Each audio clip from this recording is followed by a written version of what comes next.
The gospel, or good news of the kingdom of God, was the heart and core of Jesus Christ's message. What did Jesus mean when he talked about the kingdom of God?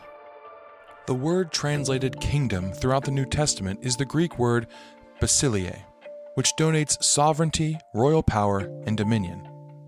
A careful examination of the Bible reveals that the next phase of the kingdom of God is nothing short of a world-ruling monarchy that God will establish on this earth through Jesus Christ.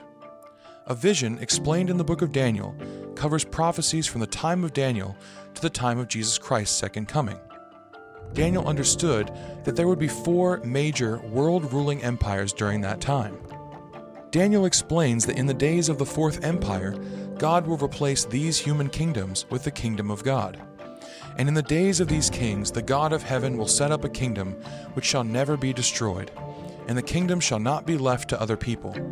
It shall break in pieces and consume all these kingdoms, and it shall stand forever. We see that the fourth kingdom continues to rule until Christ returns to establish his kingdom on earth. God's kingdom, foretold repeatedly in Daniel, is the same kingdom Jesus Christ preached about. The nature of this kingdom is clear. The 4 kingdoms described in Daniel 2, 7, and 8 ruled over people and lands. They were great world empires with dominion and power to rule, warring against and conquering other nations.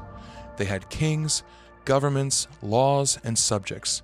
They were literal kingdoms, whose ruins are visible to this day. So too will the kingdom of God be a literal kingdom, ruling over the whole earth. Daniel 7, verse 27, speaking of the establishment of this kingdom, adds, "Then the sovereignty, power, and greatness of the kingdoms under the whole heaven will be handed over to the saints, the people of the Most High.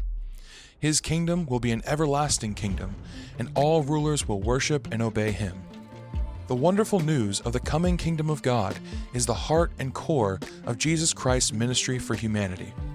Jesus will return to earth and establish his kingdom. He will be the ruler of the kingdom of God. Consider this prophecy of Jesus Christ's return. Then the 7th angel sounded, and there were loud voices in heaven saying, "The kingdoms of this world have become the kingdoms of our Lord and of his Christ, and he shall reign forever and ever." Jesus Christ will rule over literal kingdoms on earth. The governments of mankind, with their inherent inability to solve human problems that are rooted in humanity's inability to choose the right way to live, will be replaced by a form of government that can at last solve those problems. Jesus Christ himself will rule the nations of the earth. This is the gospel, the good news that Jesus Christ taught. The focus of Jesus Christ's message was the announcement of a coming world government.